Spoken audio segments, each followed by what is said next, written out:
Hello everyone, this is Vaishali. I really welcome all of you on my YouTube channel. So guys, अगर आप NCLEX के लिए prepare कर रहे हैं तो ये टॉपिक काफ़ी इंपॉर्टेंट है, एथिकल प्रिंसिपल्स, और इसे बिल्कुल भी स्किप नहीं करना है आपको। इसमें कुछ डेफिनेशंस है जो कि बहुत इंपॉर्टेंट है। इन डेफिनेशंस की हेल्प से आप अंडरस्टैंड कर सकते हैं कि आपको उस क्वेश्चन के अंदर क्या सही आंसर हो सकता है। So let's start with the first principle. Your ethical principle is your autonomy. Guys, autonomy का मतलब बहुत ही क्लियर है। Think all by myself. I have the right to make my own decision. Patient अपना decision खुद ले सकता है, वो डिसाइड कर सकता है उसको सर्जरी करवानी है कि नहीं करवानी है। और अगर आप for example if the doctor has already had a conversation with the patient, they have already signed the consent, still patient has right to refuse the surgery. That comes under the autonomy. That's the rights of the patient. This is the ethical principle of the patient. Next guys, आप देख सकते हैं इसके अंदर responding a patient's value, respecting a patient's value and belief, remembering that patients hold the right to make their own decisions, make all the choices in their care. तो वो patient का पूरा पूरा राइट बनता है उसे क्या करना है क्या नहीं करना है। That is all patient's call. Second principle जो आपके सामने है दैट इज बेनिफिशंस। बेनिफिशंस का मतलब क्या होता है? फायदा, पेशेंट के फायदे के अनुसार। सो गाइस, गुड जो पेशेंट को बेनिफिट करता हो। So always doing right by the patient, okay, and acting with compassion, always choosing the good for the patients, for each patient. तो जो भी पेशेंट के लिए सबसे बेस्ट है उसको पिक करना, वही पेशेंट के लिए करना। For example, please don't try to get off from the bed, otherwise you might get a fall. आप गिर सकते हैं।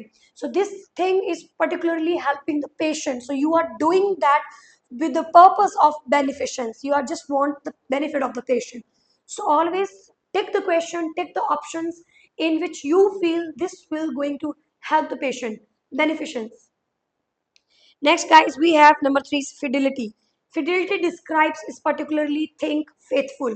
You should be very faithful with the patient. You should not talk rubbish or unnecessary lie with the patient. Tell them and always show your faithfulness with the patient. So don't there's no logic behind talking unnecessary data or providing his details to somebody else and talking rubbish. So we have to avoid all that thing because it is a ethical principle. इस case के अंदर अगर मैं example की बात करूं, so remaining loyal and faithful in actions and care, keeping the promise of safe well intentioned care. For example, if you skip the dose, so you have to make sure that you tell the patient and the doctor about the missing dose. So that's why fidelity is very very very important. Next is accountability. Accountability, you are responsible for that. Whatever you're doing, you are responsible for it. So accountability is particularly think I am accountable for my actions. I am the one who is responsible for this thing. So we have to be accountable. Taking responsibilities for all actions, being accountable for errors or mistakes. So that is something accountability. Next, we have justice. I just want fair care for all. So justice is again a ethical principle and we have to maintain. So अगर किसी का कुछ अधिकार है, कुछ right है, तो वो बिल्कुल fulfill होना चाहिए, वो justice होना चाहिए उस मरीज के साथ, उस whatever जो भी condition है, उस condition के हिसाब से जो भी victim है, जो भी person face कर रहा है problem, उसके साथ justice होना चाहिए। ये ethical principle है, आप उसे नजरअंदाज नहीं कर सकते हैं। So delivering equal care to all. For example, अगर कोई मुस्लिम है, हिंदू है, सिख है, ईसाई है, आप किसी को भी विदाउट एनी लॉजिक आप पार्शलिटी नहीं कर सकते हैं। सबको सब बराबर की केयर आप देने वाले हैं। आप जातिवाद ये सब चीजें यहाँ पे नहीं कर सकते हैं।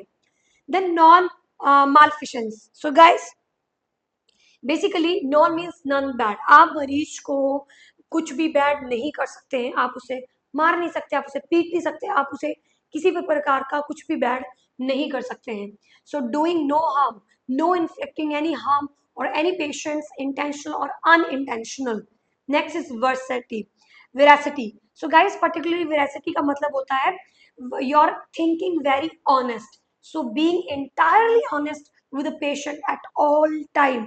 आप पेशेंट के साथ ऑनेस्ट रहेंगे, जो भी सच है आप बिल्कुल भी झूठ नहीं बोलेंगे and you have to maintain the honesty.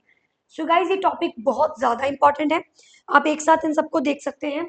Autonomy, beneficence, fidelity, accountability, justice, non maleficence and veracity. इसमें जो कंफ्यूजन कर सकता है वो आपको एक तो करेगा फिडिलिटी, तो इसमें ध्यान रखना फेथफुल, एफ से faithful, fidelity be faithful, and accountability is very simple, justice simple, non malfeasance, non harm, no harm, and veracity से आपको याद रखना है very honest. So veracity very honest and fidelity faithful. Guys, I hope ये video आपको काफ़ी beneficial रहेगा। अगर आपको और भी कुछ जानकारी नर्सिंग फंडामेंटल से रिलेटेड और भी जानकारी अगर आप चाहिए है किसी भी टॉपिक को लेके, आप हमें कमेंट बॉक्स में भी लिख सकते हैं, या फिर आप हमारे और भी कंटेंट वॉच कर सकते हैं। वहाँ पे हमने बहुत डिफरेंट डिफरेंट टाइप के वीडियोस नर्सिंग को लेके बना रखे हैं। Thank you so much and for watching my video.